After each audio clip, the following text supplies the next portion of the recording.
Andrea Usanga, and I am the Executive Director of the Network of Behavioral Health Providers. And we are super excited for you all to be here today as we cover a very, very important topic, one that obviously we've seen increases in the area of adolescent drug use, especially since the pandemic has begun. So I think this issue is very timely, very important, and one that it's great for us to be able to have more information about.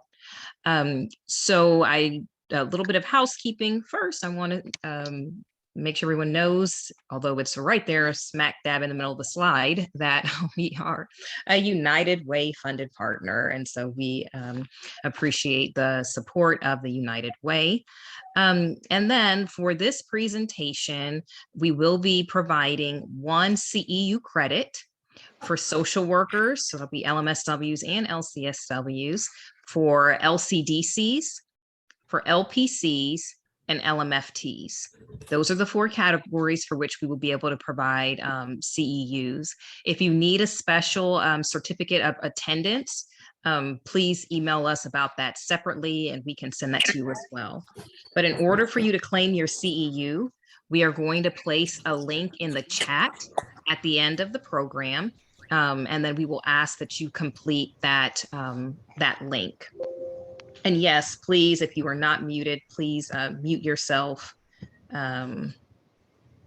so we're able to hear. So please, in order to get your CEU, you do have to remain on the presentation for the duration of it, and we will not provide CEUs for anyone who joins the presentation past 1:15. So just putting that out there. And with that, I want to go ahead and turn it over to Alejandra Ortiz Caballero. She is LMSW at the Council on Recovery, and we are so excited that she is with us. And so I'll turn it over to you, Alejandra. Perfect. Thank you so much, Andrea. And thanks for the Network of Behavioral Health Providers for having me today. I'm really grateful and I'm excited to share kind of my insight with adolescents with you guys today. So my full legal name is Maria Alejandra Ortiz Caballero, but most of my clients just know me as Alejandra Ortiz. I am an adolescent therapist here at the Council on Recovery. And today we will be diving into the world of Gen Zs and substance use. So to start off, some learning objectives. I really want you all to kind of walk away with 3 main things. One of them, we're going to be covering the brain and how substance use impacts adolescents' brain. The second one is really, I want you guys to walk away with at least 3 different types of substances that I'm primarily seeing in my office for assessments and individual therapy that I'm working with adolescents. And the third one is 3 different models of engagement for you to utilize as clinicians and mental health providers, or for all of us who are working in this field. How can we engage the youth in their use, whether they are experimenting or currently in the addiction phase? So just kind of those are the 3 main objectives that I hope that you guys walk away with today. I do ask some participation, whether that is in the chat or coming on mic. There is going to be a couple of questions that I ask, and so I hope you guys can participate in that way. There is a video at the end, and so I do want to preface that video has some strong language and some strong content. And so if today you're not emotionally prepared to kind of hear that, totally respect that, and I will warn you guys before I play it, so you can mute the speaker and then come back on whenever you feel ready to. And so I just wanted to kind of give that fair warning. So to get started, we're going to do some icebreakers. So some simple true and false. So if you could put in the chat whether you believe these couple statements, if you believe they are true or false. So to start off, the most commonly used drugs are painkillers. Let me see if I can see if you guys can put that in the chat.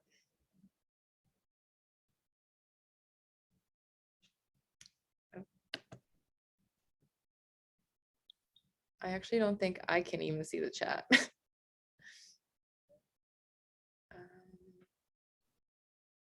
It's a mixed crowd, some true, some false.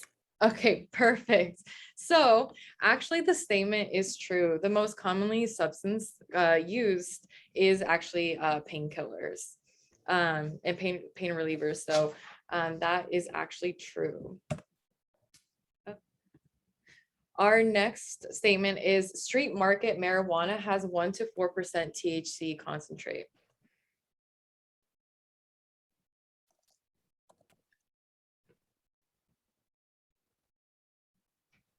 Getting a lot of false. Ooh, I'm curious. Can anybody tell me what's the percentage? 20-ish. Okay, so yes, and we're gonna dive in a little bit more about the percentage of THC concentrate. The 1 to 4% THC concentrate was back in Woodstock era, and so I love to give this fact to parents because they're like, well, marijuana is fine, and I'm like, well, your kids are not smoking the same kind that maybe you might have smoked back in the day. Our next statement is many people believe that substance use primarily affects the poor, homeless, and disabled.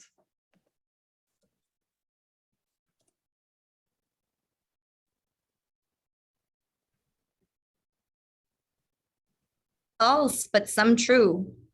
Okay, so right, well, we do know the key word is believe, right? So what is the stigma around substance use? So the stigma is that typically it does affect poor, homeless, and disabled. However, what we do know is that it affects everyone and it does not discriminate.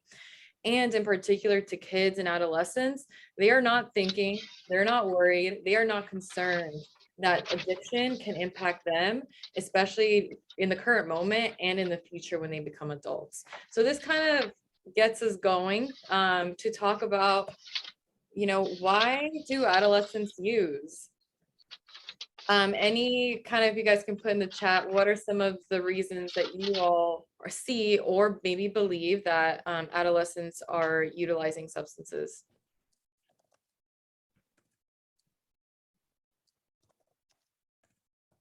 Curiosity, boredom, trauma, anxiety, peer pressure. So this is like where I really want to preface, it's really primarily around stress, right? So stress regarding school responsibilities, social media adds a lot of stressors to the adolescents, negative thoughts and feelings about themselves, changes in their bodies, problems with friends and or peers, family conflicts is a big one, illnesses, and taking on too many activities or feeling like there's too many expectations on them to either perform or to meet a certain standard. So what? Oh, anybody have a question? No. So what do we know about stress, right? Stress is the body's reaction to challenges and obstacles. It can be physical and it can be emotional, right? It is the feeling about being overwhelmed and when you're unable to cope with that stimulant, what is happening, right? And so we know there's good stress and bad stress, but when we have that too much of that bad stress, we really start to go into those maladaptive coping skills, one of them being substance use. So we're going to be covering the adolescent brain. I'm sure many of you guys either present on this, talk about this with your clients, but I'm kind of going to go over it a little bit, right? So what do we know about the adolescent brain is that they are primarily in the mid part of their brain, the amygdala, right? Where there it's like that emotional response. They feel like it's fight, flight, or freeze to really about any kind of response that they're like that's kind of going on for them. Why? Because their prefrontal cortex, that front part of the brain, is not fully developed, and it won't be until the age about 24, 25, right? So it can be really helpful for us as clinicians or us working in the mental health field that work with adolescents to keep in mind that this is just the natural state of where adolescents are at. This is how they communicate. This is how they see the world, right? Through an emotional response or reaction, rather than through the logic lens that we as an adults are able to, because we have that informed decision making. We're able to plan and see consequences, we have that ability to stay and be attentive, right? And so this is also true regarding like that fight or flight part of their brain. It is typically more activated also for adults who are in early recovery and in an active addiction. So this piece of psychoeducation, I really like to share with adolescents so they can understand where they are at, kind of validate their experience a little bit as to why everything may be feeling some like scary or why they just feel heightened in emotional response to things. However, what I want you to walk away with this is providing the psychoeducation is important, but to emphasize that this explains their experience, however, does not excuse their actions or eliminates consequences. Right. So it's really important to make that distinction of like, I get why you may have reacted that way, or I get why you want to feel better. However, we still have to face whatever consequence is coming up for you. So the other part of the brain, right, is what is it doing? How is that prefrontal cortex being developed, right? So it's going through the pruning stage. We have about 200 billion neurons from 11 to 12 years old. And then as we get to 25, 26, 24, 25, we only have about 86 billion neurons. Why? Because that's how the information is really being sent to the part of our brain to help regulate us. This is where we use it or lose it in terms of learning, strengthening skills, and being able to process the information. So this is the pruning process that I just talked about. How do you explain this to kids and adolescents? My favorite way of talking about the brain with adolescents is like, hey, right now, like you work in the mid part of the brain. We're trying to send information to the front part of the brain. When you're driving a car, when you are in the car with your parents, is it faster to hop on side streets or to take the freeway? Right? Some kids are like, but Miss 610 is always under construction. And I'm like, well, that's kind of like your brain. Like 610 is always under construction. That's what's kind of happening there. So to get the concept of like anytime they engage in high risk behaviors like substance use, it's kind of creating detours. It's creating that under construction kind of like halt, stop, and it's not sending the information as fast as it could be, right? And that's also if a child experiences high levels of trauma, it also stunts that information being delivered to the front part of the brain. And so I found that kind of doing the highway street analogy really gets to the adolescents to understand that like, oh, okay, so that's why I struggle regulating, or that's why I struggle like sitting with myself when I'm feeling anxious or when I feel kind of cornered in certain events. Any questions so far? No. Okay. So this leads us to what are they using, right? So this is particularly geared towards what I am seeing adolescents in my office, either who come in for an assessment or are my clients, what they're using. So I'm going to focus on about 4 substances. So let's dive in, right? So these are all commonly used substances. So alcohol, nicotine, marijuana, cocaine, stimulants, painkillers, which are, and then prescription drugs, spice, heroin, crystal meth, and hallucinogens. Can some of you type in the chat what is the most commonly that either you guys see or you guys think adolescents? Take my laptop.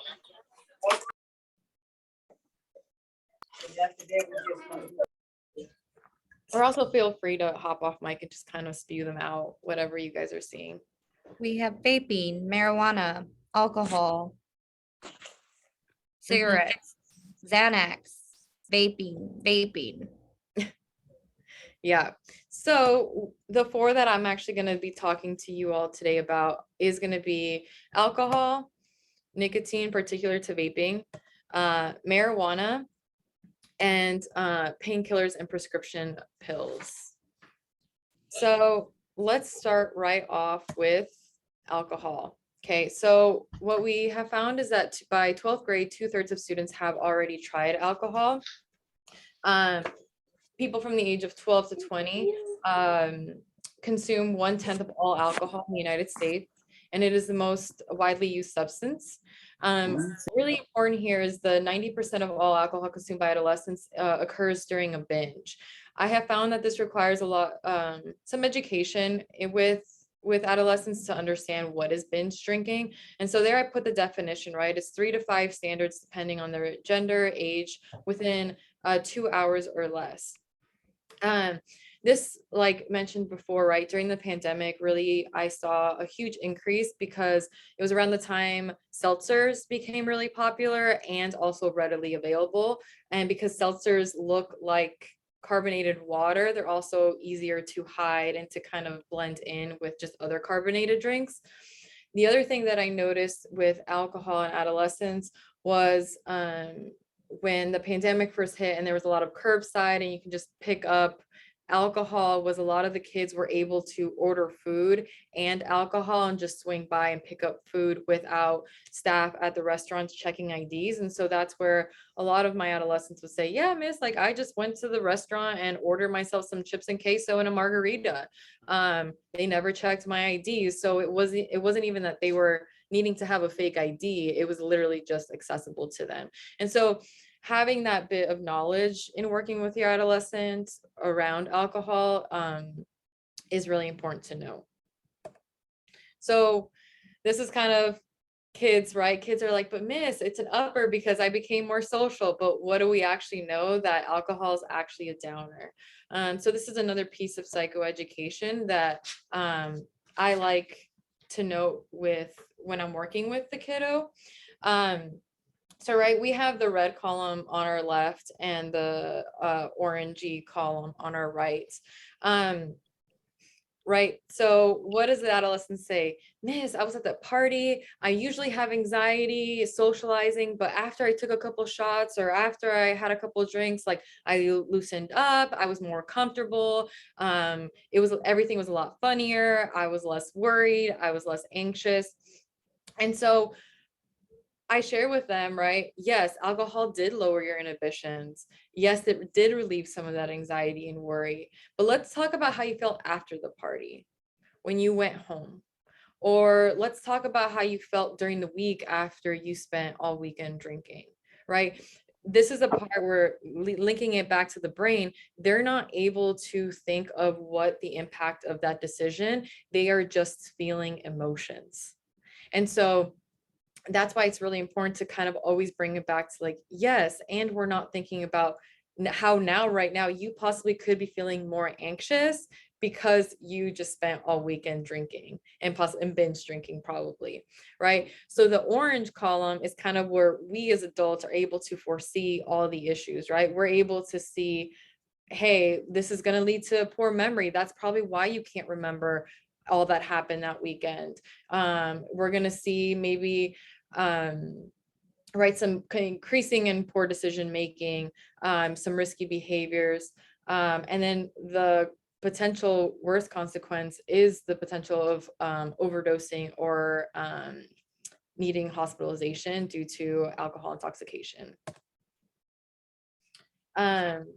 So our next substance is marijuana, and so it is the second most popular substance among high school students. And about half of 9th through 12th grade students report having used marijuana.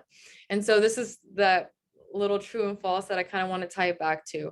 So 3 kinds of use for marijuana. So concentrates, that's typically going to be within your vapes that you're going to see your adolescent use. And those are very potent. And so that's where you're actually about to see 75 to 80% pure THC concentrate. I've actually had a client tell me that they have some that are even stronger, which is actually really scary. Flowers, and which would be bud, is whoever said that 20%, that is true, right? So right now it's ranging between 10 to 20% in that natural bud state. And the third one is going to be edibles. So that's like gummies, chocolates, brownies. They can be crafted to specific dosage. And then this one is more inexperienced users look for them. I have found that adolescents who truly like using marijuana actually stay away from edibles because they consistently report having really bad trips. Because as much as they say that there's specific dosages, not all batches are controlled and can be made exactly the same. And so I've heard kids say like, no, this one was good, but this one was bad. The other reason that it's important to look out for edibles is that they're readily being able to hide, like gummies, right? I've heard kids say, yeah, miss, like they look like Sour Patch Kids. And so people don't second guess to even look at it, that it is a substance that they are engaging in. A really interesting statistic is that on average, we're seeing like high grade ounces of marijuana sold for about $350 in the state of Texas. Low grade is about $162. So what are the effects of marijuana? So we often hear them talk about that euphoric high. It reduces their stress and worries, increased feelings of peace. This is typically what and why I hear adolescents say, like, I like marijuana because it is the one time and place where I can just relax. However, right, how many times do we hear adolescents, but miss, like marijuana is natural, it can't be addictive. So how do you engage your kid when they're like, hey, this can't be addictive, it's natural? That's where you, right? So it says irritability, anxiety, changes in sleeping, eating patterns, and drug cravings, right? That's when we know addiction is being started or they're in current addiction. The main one there that is probably the least threatening and the one that you can get your adolescent to kind of engage with you on marijuana is their changes in sleep. I have found that typically is my ticket to being able to begin to talk of like, oh, okay, so you needed to sleep. Okay, so let's talk about what it does for you when you go to sleep. Let's try it when you don't smoke and used to sleep. And then we talk about how they're taking care of themselves, and we'll talk about that in a little bit. So unwanted effects, right, of marijuana is decreased judgment, problems with learning and memory. Some of the adolescents right now that I'm working with that are in current action of either reducing their use or actually sober, have talked about them realizing that their memory was really shot. They could not remember simple things that before using they would remember. And so it's really interesting and exciting to see when an adolescent's choosing and working through their sobriety. And that memory's kind of, their brain is healing, and so that memory's kind of coming back. Marijuana use, I've also seen, right, it says risk for developing mental health conditions like anxiety, depression, and some even could experience psychosis. I'm seeing a lot of effects from marijuana to depression, and then them wanting to, or depression and anxiety, and then leading to Xanax use, right? So continuing that piece that they're wanting to feel, that kind of, there's no stress, there's no worry. And that is like where it's getting really dangerous. So this is the wonderful face I know many of my kids make when they're like, we've heard it, we're going to talk about vaping. I've heard it all, right? But I want to touch base on it. Why? Because we know that the long-term effects are still being studied. 1 in 5 high school students use, 1 in 20 middle school students use. E-cigarette juice is not regulated. And then, right, it can be nicotine or THC. They contain the harmful chemicals of nickel, tin, and lead. And how many of you guys know what E-Valley is? So E-Valley is a serious medical condition in which a person's lungs become damaged from substances contained in e-cigarettes and vaping products. And it's interesting about E-Valley is that more of the patients that are now being injured or have passed are all under the age of 35, right? So vaping is marketed to young adults and teens, and that is who it is truly impacting. Another interesting statistic is that 80% of vapes actually contain THC. So that's primarily what they are smoking.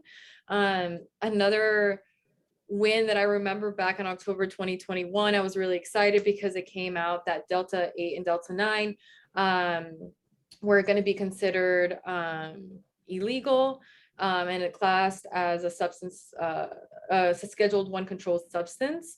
And many of my adolescents said, well, it doesn't show up on drug tests, it's legal, it's fine. Unfortunately, about a month later, November of 2021, that decision that was reversed, and they to this day remain legal and sold at smoke shops. And so that part of THC is readily available to adolescents. So what do we know about the effects of vaping, right? So it does release that dopamine, adrenaline.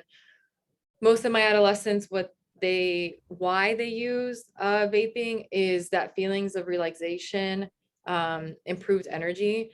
It's that habit forming of right before a test or right before they're walking into a class or a social setting, they're just taking a hit.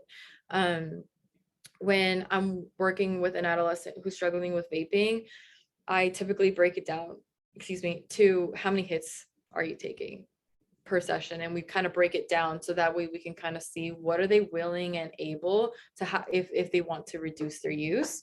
And so, right, we know that there's toxins in the vapor. There is a likelihood that they'll switch to cigarettes. And what we know is that this can lead to other substances, right? So this is a true link to if it's a nicotine cart for them to then switch it over to THC. And then you have that dependency on marijuana. So, right, these substances all kind of link to each other. And last but not least, painkillers and prescription drugs. I didn't obviously list all of them.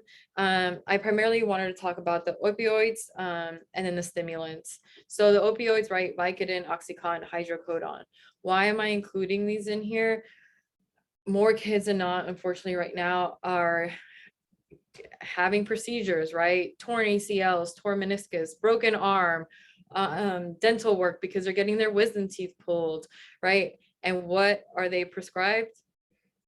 Right? These opioids, right? For that painkiller. What surgeons and doctors and even parents sometimes don't ask is, how has that kid been feeling? Have they already been using the marijuana? Have they already been using the alcohol? Have they already been vaping, right? Because then if they get some hydrocodone for their pain meds for after the surgery, and all of a sudden they feel a complete like physical and emotional relief and pain, like from pain, guess what? We kind of introduce a substance that they may actually like. And what do we know about opioids is that it could lead to heroin use. And so this is kind of really dangerous, and to be mindful of is like, how can we really start to engage with our youth of what substances are they currently tapping into? What is their mood? Things like that. Ritalin and Adderall are like the two primarily prescribed for ADHD. Very common diagnosis, right? What we know, it is a stimulant. It is also readily abused because students are like, hey, can I have one? I have a test, or I need to stay up and cram this. And so it can easily really be misused. And so that's kind of why I put it in here, because then like that one, it could also lead, because it's a stimulant, it could lead to the use of other stimulants. What do we know about the effects of painkillers and prescription drugs, right? It creates confusion, reduced decision making, slowed pulse, lower blood pressure, nauseous, vomiting, poor coordination, right? And so then when mixed with alcohol or other depressants, or if they're using marijuana, there's a huge risk of overdose. Currently, in the last couple of months, I've assessed more students who have experienced an overdose, an accidental one, and luckily they are fine and now getting help. But I've experienced more adolescents who now have experienced this traumatic event than not. So it's truly a warning sign that we have to really get in front of this. Right. And so Adderall use, I really wanted to preface that if your adolescent is struggling with stimulant abuse, is to really partner with a psychiatrist, right? Because there's really big withdrawal symptoms that could be attached to that. And so it's really important to be working with a psychiatrist on that. So now, what is addiction? I have this slide because I want to ask you all, and feel free to come off mic, as to how might you define or explain addiction to an adolescent? Or put it in chat.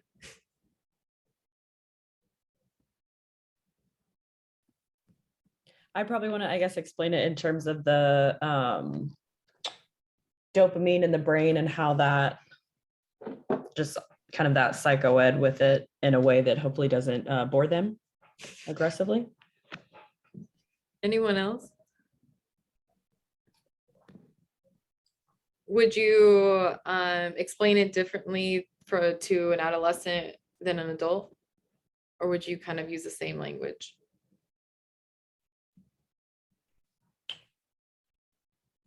I think I would try to just explain it in a way that I think it would be specifically engaging for them, like speak their language, so to speak. Yeah, so that's really important, right? The basis of addiction is, right, that it is a chronic disease. It involves cycles of relapse and remission, and without treatment and engagement in recovery activities, addiction is progressive and can result in disability or premature death. We might not just outwardly say that to the kids that we work with. And so I'm going to break up some ways how we can talk about addiction to an adolescent where it's engaging and they can see themselves as a possible risk. Oh. So let's engage our youth around use.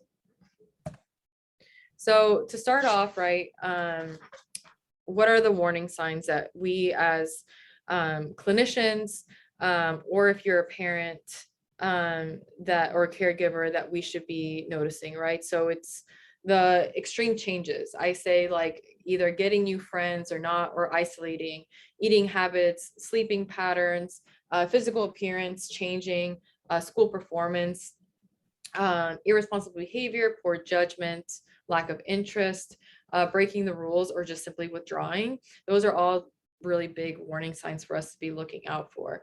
And so if I'm seeing these warning signs, how do I engage the kid with their use? Is we kind of start talking about self-care, right? So part of those warning signs are that they're not taking care of themselves. They're kind of putting themselves in the back burner because their emotions are just like really truly at the forefront. And so working with an adolescent to figure out how they see themselves relative to the world. Are they taking care of themselves? Do they feel like they even can take care of themselves, right? So what other responsibilities do they feel like they have? What are ways that they can get their needs met? Those are all really principal conversation questions to have in a session or in a conversation with an adolescent. So this is truly the starting point of where you can start with the kids that you work with, because that way you can like the difference, right? That they are not engaging in self-care, but instead they are self-medicating by using substances, right? Because when I was in high school, I wasn't thinking about self-care. Like what was that? I don't know. I was thinking about being popular, trying to get a group of friends, trying to join a sport, trying to get all A's, trying not to get in trouble by my parents so that way I could hang out with friends on the weekends. And then we as therapists, or us as in the workforce, self-care has become a buzzword. And it is important to know that you might actually be the first person asking a kid or an adolescent, like, what are you doing for yourself? And so this is where you can begin to build rapport, connection, and engagement, right? And what do we know about addiction is that it's truly about connection. So this is a really great starting point. So what are the 4 things that you can be looking for in terms of their self-care? It's that physical activity. Are they moving their body? Are they eating good food? So good nutrition. how can they find time to relax and unwind regarding their really busy schedule, and are they getting enough sleep? So those are like the main four that I really like to cover and just kind of tap into to see which one my adolescents were motivated to either engage and make some changes in. This is another tool that I utilize in working with adolescents. So a decision-making process. I don't always go through this 6-step process 1 through 6 rigidly, but I do like to encompass different parts of it. What I want you to walk away with this one is that step 4, considering values, can be your anchor, right? Many kids, when I ask, I'm like, well, what do you value? They look at me with like a blank slate. Some of them can't even tell me what that even could mean for them. And so that's actually a really great starting point, is to figure out what is it they value, and then how do those values then align to the situation? Do they not align to the situation that they currently are in or wanting to talk about? And then what options do they have, right? Weighing the outcomes, making changes in their decision, and then evaluating whether that decision was a good one or not. So kids like breaking down in steps, they're a bit more digestible. And so I really like to work on that with them. So, right, so those are just some ways that I engage in conversations. This is kind of the Gen Z world that we're about to enter. But before we do, when you think of a celebrity influencer who died from substance use, who do you think of? If that can be put in the chat. I'm curious who you all would think about. Heath Ledger, Amy Winehouse, Prince, Mac Miller, Kurt Cobain, Whitney Houston, Yeah. Elvis. Would our kids know who maybe half of those are?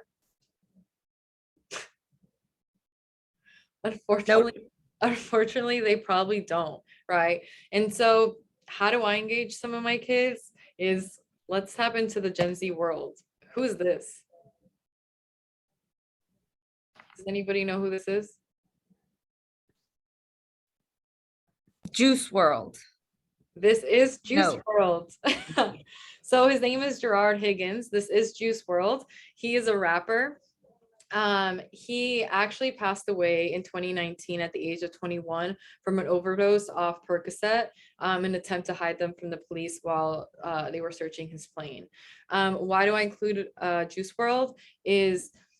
Did you know that even though through his passing, he has over 200 unreleased songs on a SoundCloud that kids actively search for and listen to?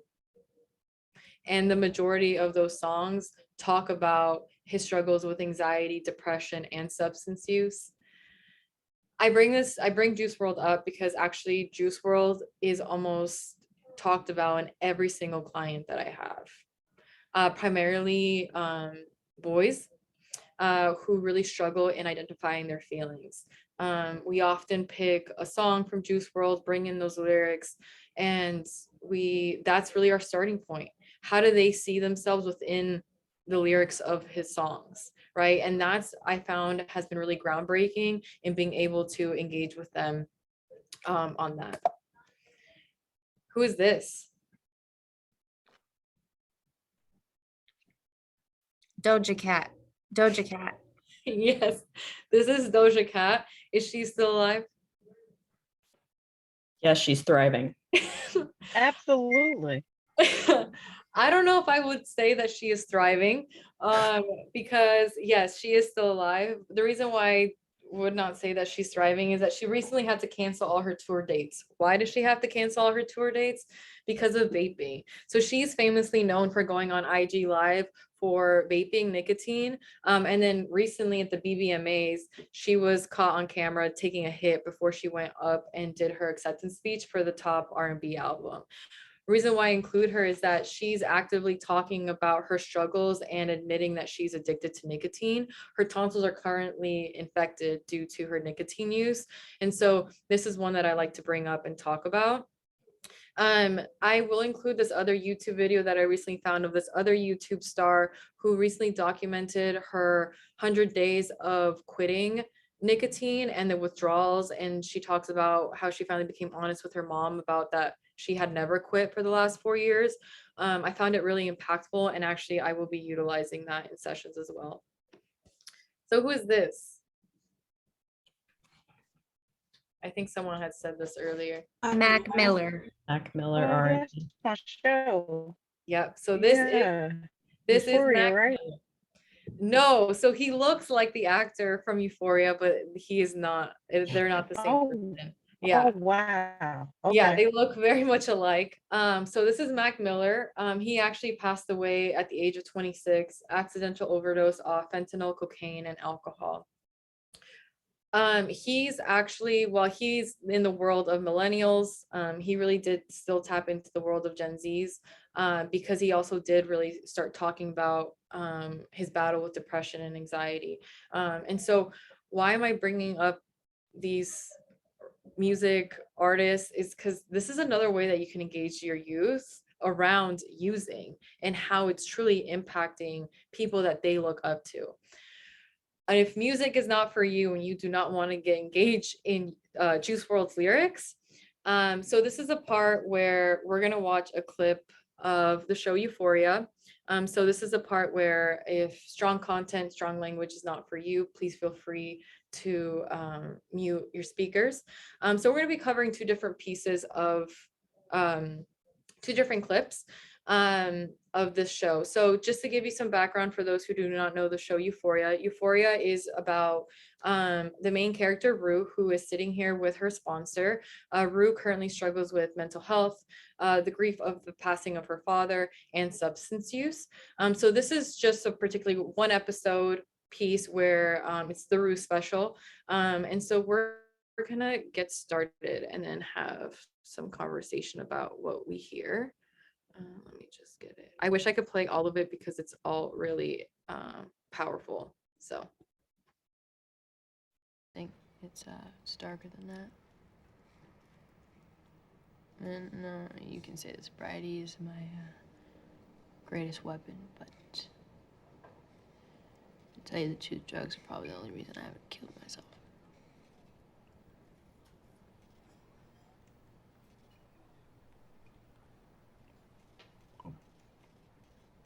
Now we're talking.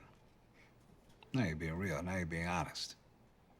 Because this whole bullshit about being a functioning drug addict, about finding balance, that ain't true. That's a lie. I'm So- doing really good, actually. I wanted to talk about that piece, right? She was really honest about where she was at, right? That she most likely wouldn't be alive today if it wasn't for using substances. If you're a clinician in that room with your client, how would you have responded? How would you have acted? How would you have felt hearing that from your client? So I'd come off mic, maybe share, how would you feel if your client said that and was that honest with you? I would acknowledge I've their heard bravery this- for sharing that. Yeah. Yeah, I was gonna say, just, yeah, validating, and when this has happened, it's just, it always kind of makes me pause, like it just sits really heavy. And it's just a good reminder to like, remember how complex this can be for them. And like, as much as I want to save them from like the dangers of substance use, I also remember like, I have to go slow because this is serving a really like essential function in their life. And so if we're going to try to take something away, we have to like make sure they have some other kind of support. Yeah, usually if I like, if it was appropriate, I just want to like hug them and cry a little bit is my like true reaction. Yeah. So unfortunately, I've heard this more for verbatim than not. And honestly, this is where the work can actually really start, is how can you get your client, unfortunately, to tell you this dark, hard thought and feelings that they are experiencing? Because this means that they trust you. And this is where it's important, right? For us to be able to hold that, validate that, and then for us to process that, outside. And that's where we can seek each other for support on that. And then we're gonna watch another piece of this. And this is gonna be till the end. Feel me? Mm. Why'd you relapse? I don't know, couldn't stop my mind from racing. Racing about what? Everything. Hey, get specific.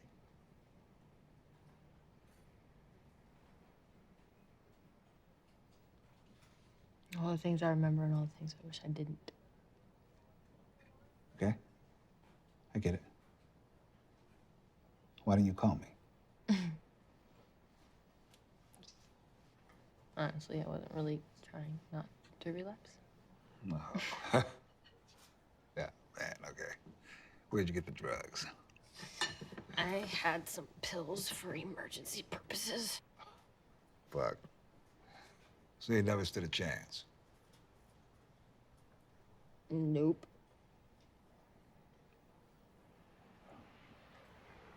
Do you want to get clean? No. You sure? Yeah.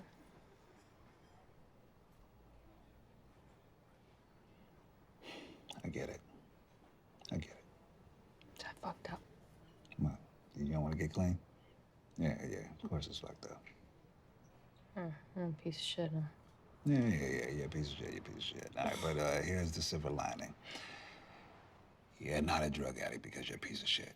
You're a piece of shit because you're a drug addict. You follow? Okay, all right. What I'm saying is, you didn't come out of the womb an evil person. You, Rue, came out of the womb a beautiful baby girl who, unbeknownst to her, had a couple of wires crossed. So when you try drugs for the first time, it sets something off your brain that's beyond your control. And it isn't a question of willpower. It's not about how strong you are. You've been fighting a losing game since the first day you got high. So you can destroy your life, you could fuck your little sister's head up, you could abuse and torture and take for granted your mama and sit here and look me in the eye and say as calm as can be, as cool as a cucumber, I'm gonna keep using drugs. Huh. That is the disease of addiction. It is a degenerative disease. It is incurable. It is deadly. And it's no different than cancer. And you got it. Why? Look at the draw. But the hardest part of having the disease of addiction, aside from having the disease, is that no one in the world sees it as a disease. They see you as selfish. They see you as weak. They see you as cruel. They see you as destructive. They think, why should I give a fuck about her if she doesn't give a fuck about herself or anybody else? Why does this girl deserve my time, my patience, my sympathy, right? If she wants to kill herself, let her. All reasonable questions and responses. But luckily, you aren't the only person on planet Earth who has this disease. There happens to be people like me who understand that you aren't all that bad. Probably underneath all this busted ass chaotic energy, you might even be a good kid, who knows? And that is why we're eating pancakes on Christmas Eve, despite the fact that you don't want to get clean. So there's another piece in this episode where he talks to her about, it's almost like she cares so much that it's so overwhelming for how much she cares that she doesn't know how to actually cope with the stressors and the feelings that she has. And that's why she engages in substance use. The show is a great show in terms of acting, but I truly watch it because I know that my kids and my adolescents are watching this show, right? Because they see themselves, they see their friends in this show. And I've played this piece in a session with a client to talk about the definition of addiction. Because I often hear adolescents tell me, well, why can my friend do it and I can't? And he explains it really well of that, like, unfortunately, biologically, substances sometimes have really alter our own natural chemicals in our brain, and we are susceptible to addiction, right? What we know is that it is a family disease, it is generational. And so educating them that unfortunately, like, that is just not in their cards for them, and that they actually don't need substances to engage and to have fun and to kind of live life.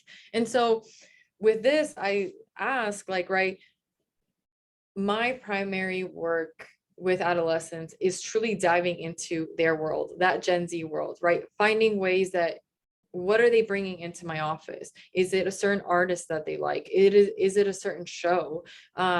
Is it, what interests do they have, and how is that linked to their mental health? How is that linked to their substance use or coping or maladaptive coping skills? I try to meet them where they are at, while utilizing also, right, the tools that we learned in school, the CEUs that we take, and how we peer support one another. I'm not saying to completely ignore the theoretical approaches that we learned. They are valuable. But in order for us to be able to reach adolescents today, we have to choose to decide to dive into the Gen Z world. And this is the taste of it. This is the raw emotions of what our kids are facing into this in the world, because yes, they have access to everything on those phones, and it becomes overwhelming. And so this is kind of how I engage my youth, and I have found success in either motivating for seeking to harm reduce, and then possibly to actually abstain.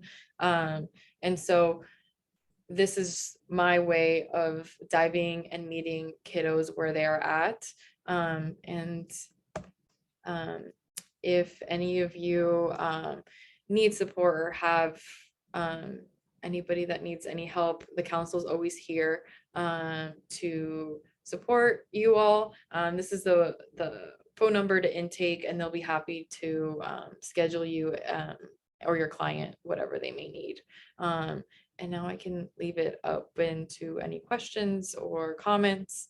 I'd be more than happy to answer. And this is my LinkedIn if you want to contact me or reach out to me. So.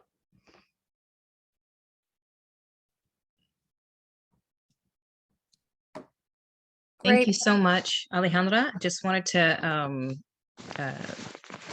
reiterate, well, first of all, I learned a lot of stuff I didn't hear about, and I am proudly Gen X, Gen X. So I didn't know most of those people that you were showing. I had never heard of eValley either. But we do have time for questions. There was one question in the chat sometime back that I had flagged, and I'll start with that one, and then other folks can chime in. But someone was getting clarification on whether or not painkillers are used more often than caffeine and nicotine. So in that one, I'm just more talking about more like caffeine. Yes, it is addictive and used. This was just more talking about higher level, like Schedule I substances, like higher level substances, not primarily nicotine or caffeine. Okay. Any other questions? I'm still scrolling through, but there was one in the chat I know that I saw that said, do teens look up to these people, or do they relate to their music, if you know? Because the person who wrote that, I'm so sorry, I'm still trying to find it, said that that's not the same. It's not the same. More often I see more of a relation. Kids right now, like I mentioned before, is that they want to be seen. And these artists with the lyrics, what they say, is them, it's finding language, right? So what truly is therapy with an adolescent is helping the adolescent find language to their experience. And so when artists like Juice WRLD puts words on a piece of paper or sings them, and they can see, they're like, oh wait, that is exactly my experience. Oh no, wait, what's going on, right? And then it starts the wheels turning. And so that's how I get them engaged in a session. Another question, how do you share this education with immigrant parents or parents who are struggling to understand why their child is addicted? And do you have any resources? In another language? Sorry, am I seeing that correctly? Yeah, so that's actually a really great question, right? Because what do we know about culture is really embedded in substance use as well. And I definitely could have tied in that and spent a whole other caveat on how culture impacts substance use. And so just to give a small example of that, right? The Woodstock era, right? That was so commonly used. The substance was very different than it is today. And so it's not just for immigrants. It's not that I just talk about substance use. I talk about mental health. It's a lot of psychoeducation regarding what's going on in the world, teaching parents, and this is just in general, that hard is hard. I often hear parents are like, well, back in my day, and I'm like, but remember, hard is hard. You can't compare an orange to an apple. Like, your kids will never experience what you experience, and you will never experience what your kids are experiencing. And so this isn't about comparison. This is just about understanding. And so that is really the emphasis that I try to the foundation that I try to set before I provide any real psychoeducation with adults, for them to be able to empathize with their adolescent experience, with what their adolescent experience is. And what about when teens' parents allow them to drink alcohol, even to excess at home while they're there? And teens think it's okay because it's supervised. That provides a lot of education around the parent, like with parents, boundary setting, right? Why do parents feel the need that this is the behavior that they support? And so kind of providing education to parents of like helping them realize like, oh, maybe I am crossing a line, maybe I am crossing a boundary, right? Also, why do parents feel like this is the appropriate way to teach their child to engage in socially? And so where is that also embedded within themselves, right? Is it because they like to attend certain status parties? And what is a function of the alcohol in those parties? And so really tying it in that with the kid on an individual basis, but then having sessions with a parent on like, what is the function of the alcohol? Why is that the only social setting that you allow your kid to engage in that? And someone mentioned that this is advocacy as well, because state law allows, which I didn't know, adolescents to drink in the presence of their parents. They do in their household. Yeah. Yeah. And this is one more question. Vaping is a major concern. What resources do you recommend for vaping specifically?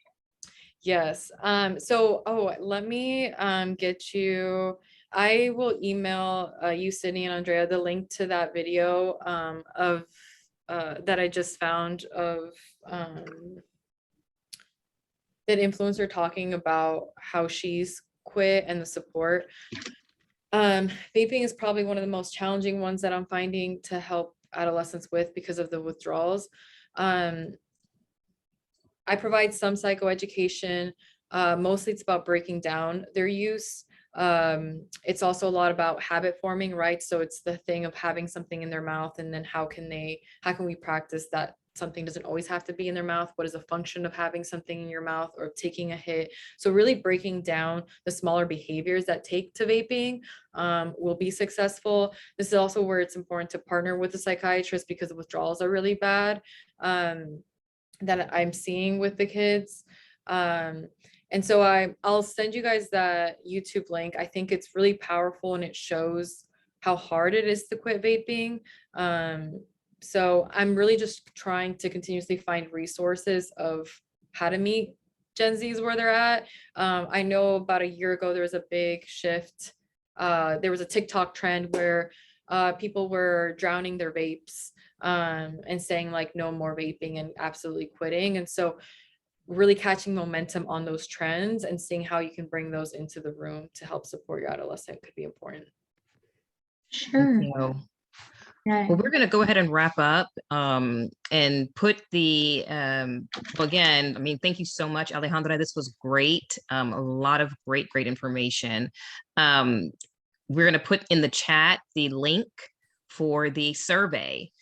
If you are a social worker, LMSW or LCSW, LCDC, LPC, or LMFT, please complete this link. from the chat. I don't see it. Did you already put it in, Sydney? Sorry. 1 second, I just got logged out of SurveyMonkey, so I am just logging back in and it will Oh. be in there shortly. Okay. Our apologies. Just give us one moment. We will put that link will be in the chat.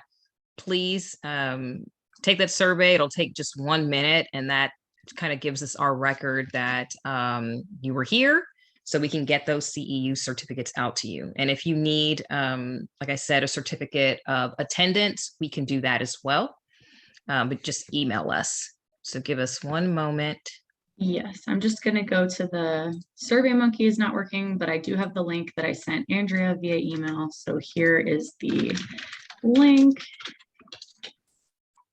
Let's click that. All right, it's in the chat. So please Yes, it go should just ahead take and a few seconds. does everyone see the link? Okay, please go ahead and click on that. If you are an LCDC, sorry, it's going to be 2 steps, but the Council on Recovery is generously providing those CEU credits. So please fill ours out. We send the information to the council, and then they may need some record keeping as well. So you may have to do 2, but they're not long surveys, we promise. But for LCDCs, your CEUs will come directly from the Council on Recovery. All right, some people didn't see the link. Can you put it in one more time, Sydney? All right, it's in there again. And I think that is all. As you complete the link, we'll leave this open for just a little while so folks can get the link, but otherwise you are free to leave. But again, thank you so much, Alejandra. This was really, really great. And we will be emailing out the presentation